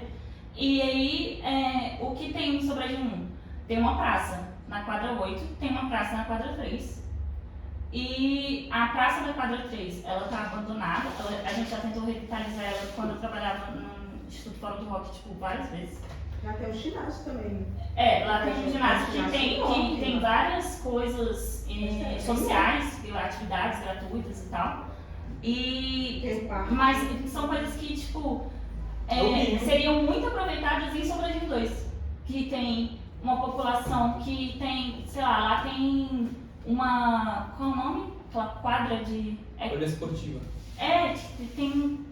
Tem uma quadra de futebol, de gramado. Quadra sintético. De gramado sintético. Eles usam toda hora, todo dia, qualquer momento que você for lá. Se você for lá 1h da manhã, vai ter gente jogando.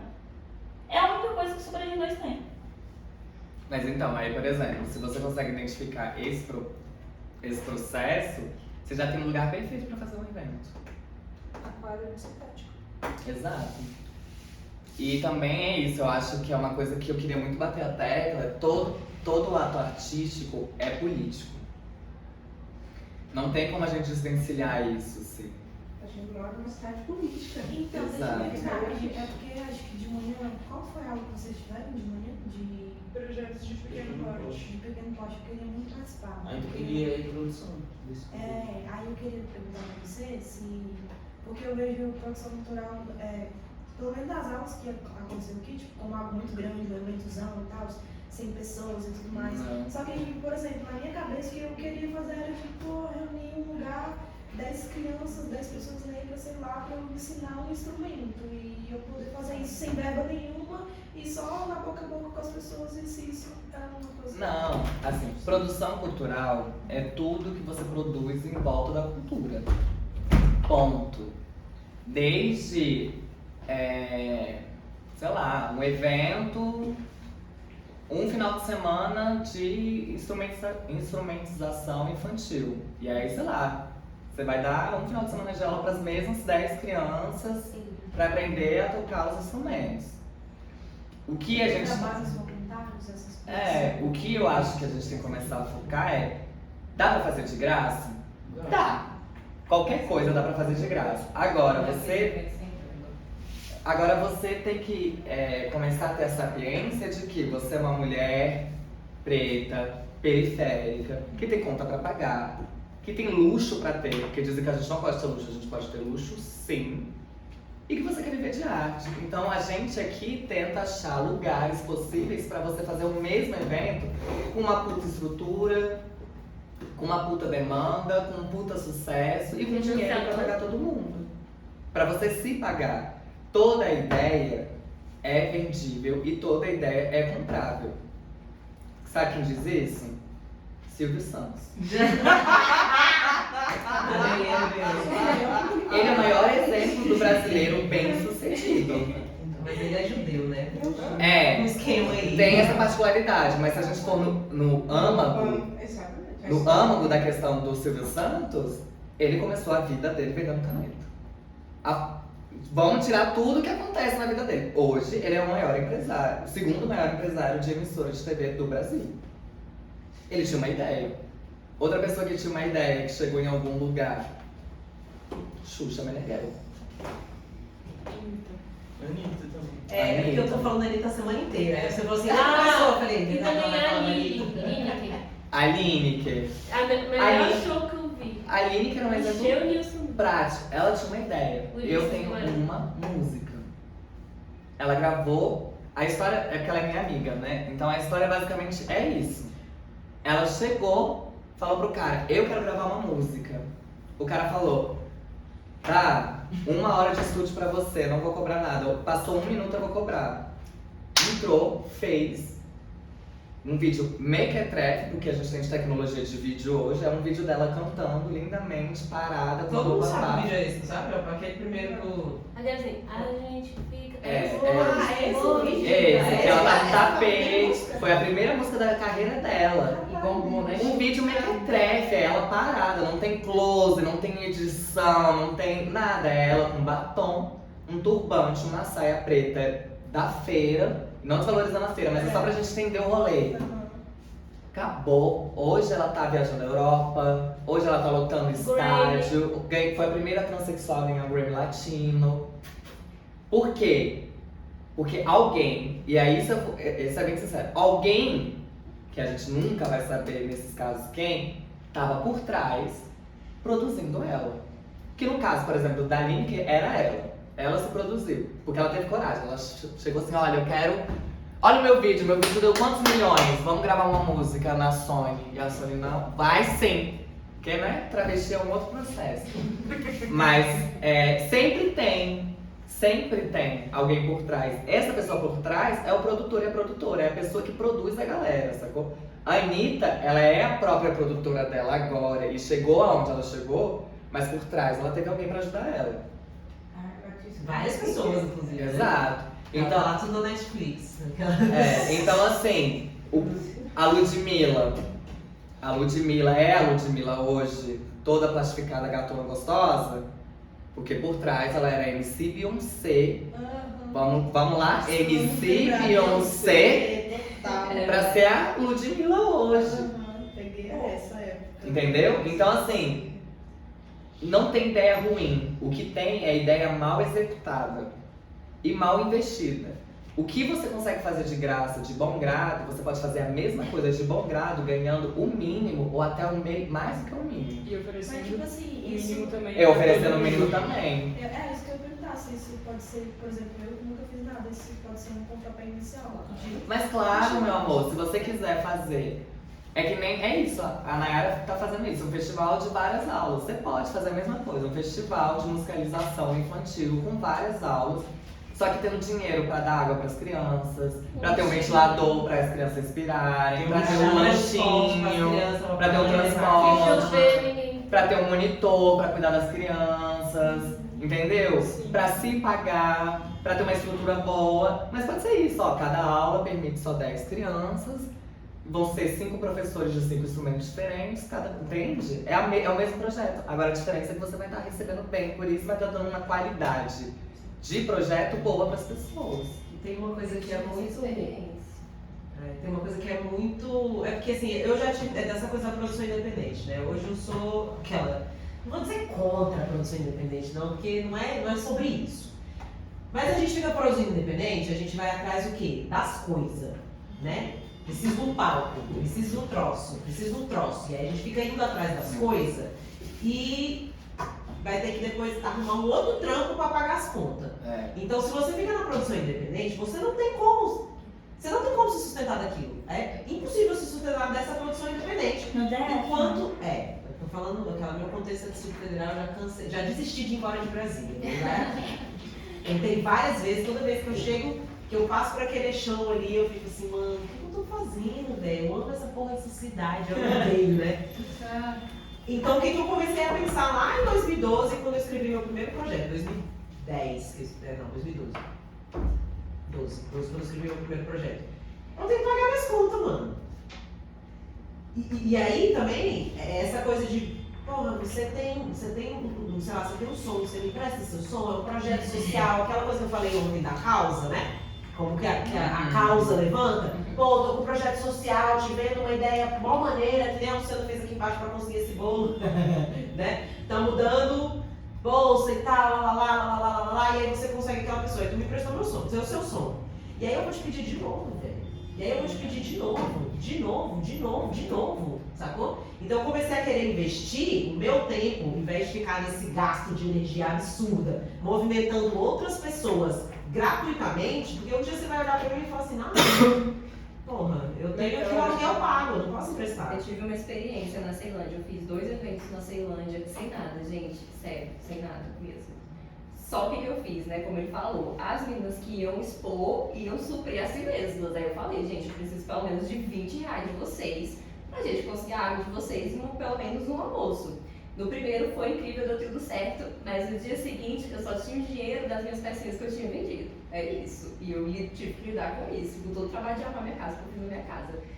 Passaram-se 2 anos, a gente fez de novo, conseguimos a mesma coisa que você falou, parceria, ontem eu som, não sei o quê. Gente, deu uma chuva e a única coisa que eu conseguia pensar era, pelo amor de Deus, tira o som de lá. E é isso, pode acontecer, e foi o que aconteceu. Deu uma chuva estratosférica, assim, e foi segundos de eu gritar pra minha parceira Gabi falar, o som, deixa tudo molhar, mas pelo amor de Deus, tira esse som, porque senão tem dinheiro pra pagar. Meu sonho esse ano é monetizar esse projeto, que já foi feito, né? Mas isso é ótimo, por exemplo, porque agora você já tem 2 experiências de currículo. Você já sabe o que dá pra fazer. Sim. E você já sabe precaver o erro. Porque produção independente é pra começar, não é pra ficar. Não é pra ficar. Você não tem produtor experiente que é independente. Produção independente é aquela. Gabriela. Produção independente é pra começar. Mas não, ela tá falando em vez de gabaritou o projeto do FAC, velho. Gabaritou 120. Olha os 2. Chique. 120 pontos. Eu aprovei 61 projetos na minha vida, tenho um 120. Primeiro projeto. Tchomba, papai.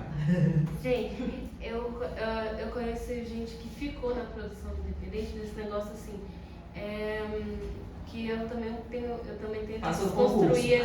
desconstruir esse pensamento, assim, de assim, eu achar que a acessibilidade é fazer as coisas tirar do meu bolso ou fazer de graça e trabalhar de graça.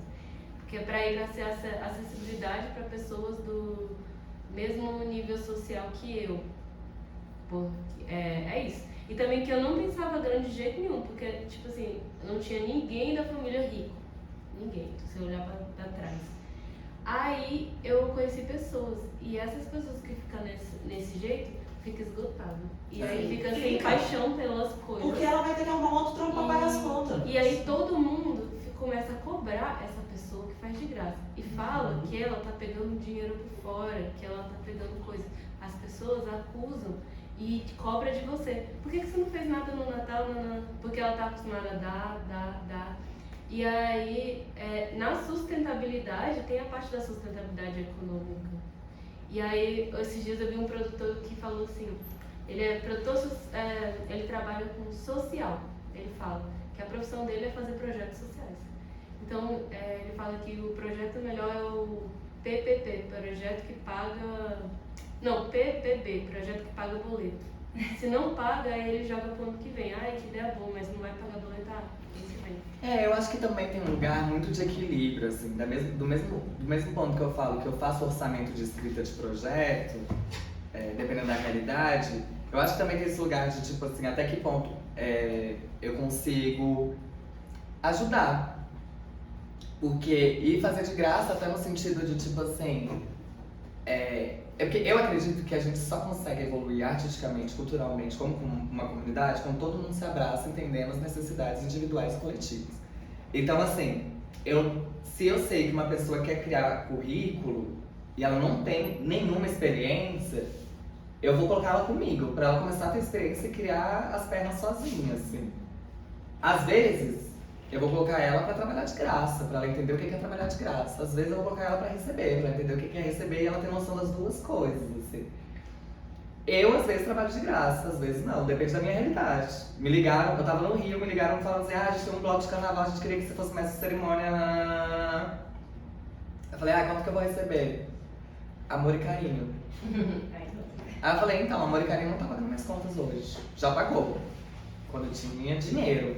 Agora eu não morava paga. na casa de mamãe. Quando eu morava na casa de mamãe, quando não era uma. Entende? Quando eu tava em outra. Agora não paga. Então, assim, eu acho que também tem uma habilidade sobre as coisas, sabe? E sobre esse lugar, que é um ponto que eu queria chegar, sobre ser cara de pau, velho.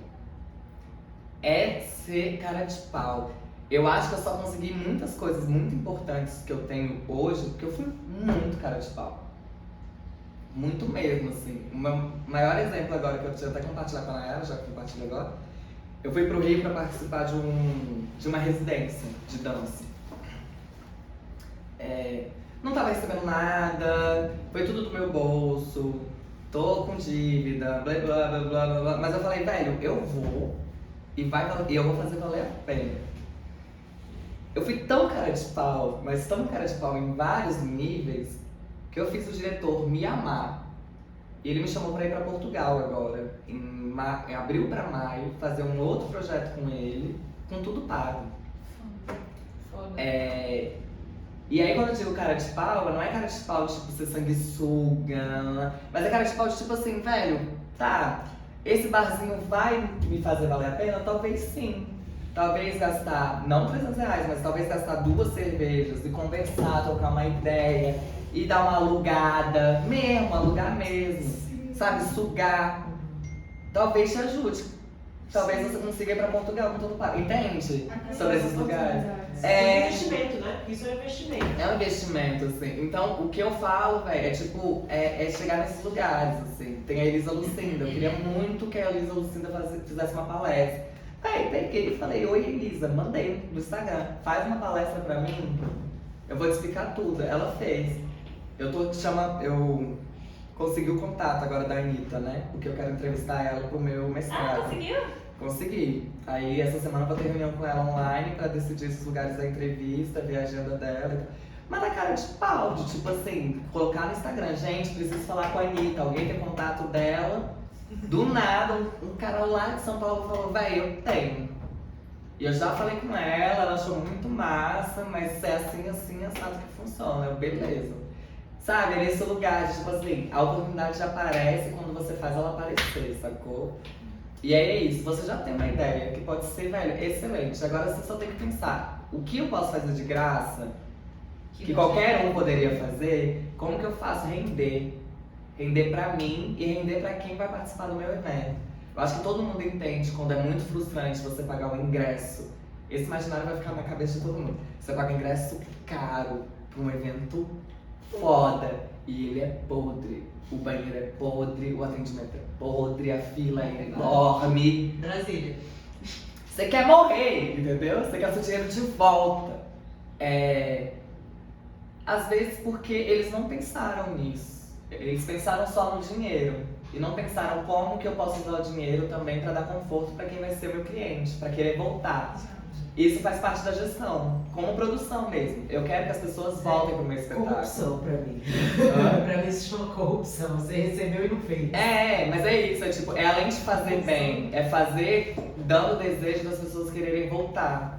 Sabe? Então, se você vai dar essas aulas, se você dá uma boa estrutura, se você dá um mínimo, o básico, que todo mundo merece, que às vezes tem gente que nunca viu um mínimo básico, eles vão querer voltar. E aí você cria uma clientela, você cria um nome, você cria um portfólio, você cria um currículo, e aí de repente você tá fazendo megas produções. Eu gosto de pensar, assim, na sincera mesmo, hoje eu tô com 37 anos, não fico mais fazendo nada de graça não, assim, já foi, já passou. Mês passado eu fiz. Mas por quê? Era uma parada, tipo assim, pra eu fazer um troço de graça, mas assim, eu tô num lugar que eu não faço nada de graça pra ninguém. O que é que eu procuro fazer? Isso aqui. Não tô trabalhando de graça.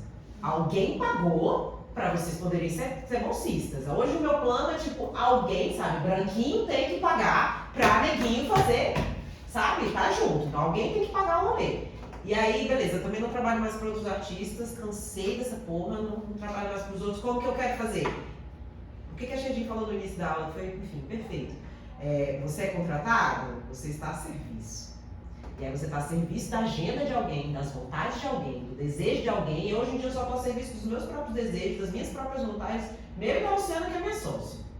Só. É nós com nós, para poder multiplicar, para fazer o quê? Um chamamento público, para ter Lady B, Ana Moura, hoje o Paulo Vitor, para poder, mas assim, é a hora que você abre a panelinha. A gente tem a nossa panelinha aqui? Tem a panelinha. Chamamento público para poder conhecer pessoas novas. Se inscrevam, venham, né? Vocês se inscreveram para poder estar aqui, que é uma coisa que eu valorizo muito. Ah, fulaninha quer ir na sua... só a banda que veio depois, né? Alguém quer vir. Realmente eu soube desse festival na segunda-feira. Sim. Não, isso rola. O problema é tipo, você me dá uma bolsa, preenche o formulário. Não preenche, né? Tem muita gente. Pede a bolsa pra mim e falo. Preenche o formulário. Não, e o formulário é tipo um formulário social. Nome, idade. Um formulário social, que é pra poder saber que não vai ter aqui ninguém que tem condição de poder pagar o curso, lá os R$600 que o Rafael estava me falando, né, que vocês iam investir lá na parada lá. Sim, em outro curso. Em outro curso, exatamente. Você não tem dinheiro para poder pagar outro curso, então você cola aqui. Você tem dinheiro, você vai fazer o que você tem dinheiro, velho. Você tem dinheiro, não é meu público. Não quer mais. Então, hoje em dia, a minha parada é fazer o que eu tô afim, o que eu tô afim, velho, multiplicar, gente preta, pessoas periféricas, pessoas trans, pessoas com deficiência. Amanhã a gente vai ter a nossa apresentação de almoço, vai ser um duo com um cadeirante, dança na cadeira de roda. Não capaz. A Marilote é com, não sei quem é a parceira dela. Projeto PES. Do Projeto PES. Aí, então, o que eu ia falar é que, assim, eu acho que é importante, então, que mês passado eu fiz, mas eu fui ser jurada do concurso de cosplay. Por isso que eu fiz de graça. Porque você queria viver. Eu tava louca pra poder viver essa experiência. Ser jurada é um negócio que eu nunca fiz. É um negócio que eu quero fazer. Eu amo ser júri. Tá lá, tipo assim, bem linda, dando notinha, sabe? Adoro, tipo. Adoro ser jurada. Então eu fui de graça porque era uma parada. E ela é criativa com fantasia, de verdade. Mas eu fui chamada porque eu sou atriz, né? Eu conheci o cara no filme que eu tava fazendo, então ele que não saiba dos meus cosplay, porque vai queimar filme. Mas, enfim, o que eu acho hoje em dia, para mim, lógico, cada um vai ter a sua situação, mas para mim, eu não faço nada de graça, a não ser que euzinha queira muito. Acho que vale a pena. Mas assim, não é nem que vale a pena, é que tipo assim... vale a pena pra tudo. Te dê tesão, tem umas coisas que valem a pena, mas assim... Sabe, não dá tesão. Então, de graça, eu acho que é quando você está em